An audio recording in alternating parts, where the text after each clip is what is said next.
مختلف چیزوں میں نشہ ہوتا ہے، علم کا اپنا ایک الگ نشہ ہے۔ اچھا، اب اس میں ہوتا اس طریقے سے ہے کہ جناب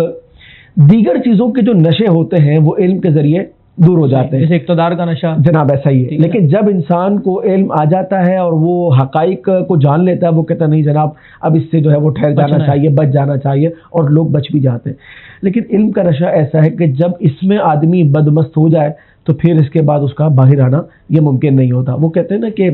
کچھ لوگ ایسے ہوتے ہیں جو بوند دو بوند پی کر لڑکھڑا جاتے ہیں، اور کچھ سارے میخانے پی کر کے بھی جو ہے وہ جناب اپنی جگہ پر برقرار رہتے ہیں، مضبوط لوگ ہوتے ہیں۔ بزرگان دین رحمہ اللہ کی اگر ہم شان کو دیکھتے ہیں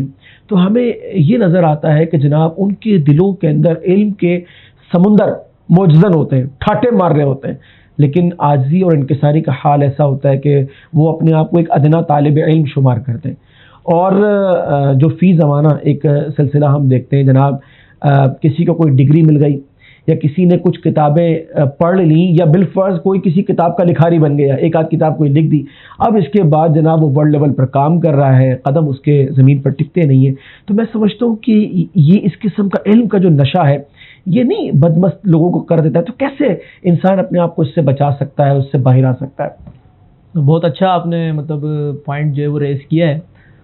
دیکھیں، زیادہ علم حاصل کر لینا کمال نہیں ہے، علم کو ہضم کر لینا کمال ہے۔ اچھا، دوسرا یہ کہ علم کے نشے سے کیسے بچیں؟ ٹھیک ہے، علم کے نشے سے ہم بالکل اسی طریقے سے بچ سکتے ہیں جس طرح ہمارے اکابر علم کے نشے سے بچے۔ سبحان تو اس کے لیے ہمیں بزرگان دین کی سیرت کو دیکھنا ہوگا۔ میں اعلیٰ حضرت رحمۃ اللہ علیہ کے ایک ہم اثر بزرگ ہیں اور بڑے بڑے اکابر علماء کے استاد ہیں، عظیم محدث، اپنے وقت کے عظیم عالم دین حضرت وسیع احمد محدث سورتی رحمۃ اللہ علیہ، ان کے اعلیٰ حضرت کے ساتھ دوستانہ مراسم بھی تھے۔ اچھا، بڑے قابل اور بڑے اپنے وقت کے ایک قد آور شخصیت تھے۔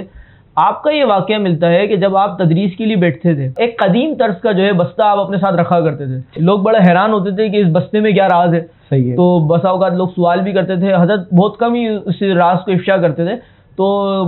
آپ یہ فرمایا کرتے تھے کہ یہ جو بستہ ہے یہ وہ بستہ ہے کہ جب میں پہلی مرتبہ قرآن مجید سیکھنے کے لیے اپنے گھر سے چلا تھا تو میری والدہ نے مجھے سی کر دیا تھا، اور اس بستے میں وہ پہلا پارہ ابھی تک موجود ہے جو میں پہلی مرتبہ گھر سے لے کر نکلا تھا، راہ علم کے اندر اپنے گھر سے لے کر چلا تھا۔ تو وہ فرماتے ہیں کہ میں اسے اپنے ساتھ اس لیے رکھتا ہوں کہ اگر مجھ پر علم کا خمار آنے لگے، زوم آنے لگے، مجھے یہ خیال گزرے کہ میں بہت بڑا عالم دین بن گیا ہوں، تو میں آج بھی اس پہلے پارے کو دیکھ کر اپنا یہ ذہن بناتا ہوں کہ میں اب بھی طالب علم ہوں۔ وہی بستہ ساتھ، وہی پہلا پارہ ساتھ، یعنی میں ابھی تک سفر میں ہوں جناب، میں ابھی تک سفر میں ہوں۔ وہ فرماتے ہیں کہ ابتدا کو نہ بھولے، بالکل ایسا ہی ہے۔ وہ فرماتے ہیں کہ اگر میں یہ خیال کر لوں کہ میں عالم بن چکا ہوں تو میرا سفر رک جائے گا۔ ایسا ہی ہے، تو وہ فرماتے ہیں کہ میں آج بھی اپنے آپ کو طالب علم شمار کرتا ہوں، یہ بستہ اپنے ساتھ رکھتا ہوں۔ تو ہونا یہ چاہیے کہ کوئی بھی شخص کیسا ہی علمی مقام طے کر لے، اس سے تواضع اختیار کرنی چاہیے، اور تواضع اختیار کرنے کا ایک میں آپ کو نسخہ بتا دیتا ہوں، ٹھیک ہے نا، کہ کیسے تواضع آئے گی، کیونکہ ظاہر ہے کہ علم کا ہم نے شروع میں بھی ذکر کیا ہے کہ خمار ایک نشہ، اور سب سے مضبوط نشہ علم کا ہی ہے نا، جو بہت زیادہ مشکل سے دور ہوتا ہے۔ حضرت غزالی زماں علامہ سید احمد سعید کاظمی صاحب رحمۃ اللہ تعالی علیہ، بہت عظیم عالم دین، ان کی خدمت میں ان کے صاحبزادے آ کر سوال کرتے ہیں کہ حضرت آپ کو لوگ غزالی زماں کہتے ہیں، راضی دوراں کہتے ہیں، اور آپ یہ فرماتے ہیں میں عالم نہیں ہوں۔ ٹھیک ہے، آج ہم علماء سے سنتے ہیں وہ فرماتے ہیں کہ ہم جو ہے طالب علم ہیں، میں عالم نہیں ہوں، تو وہ کہنے لگے کہ یہ جھوٹ نہیں ہو جائے گا، آپ اتنے بڑے عالم دین ہیں، سب گواہی دے رہے ہیں، آپ غزالی زماں کہہ رہے ہیں، یہ جھوٹ تو نہیں ہو جائے گا؟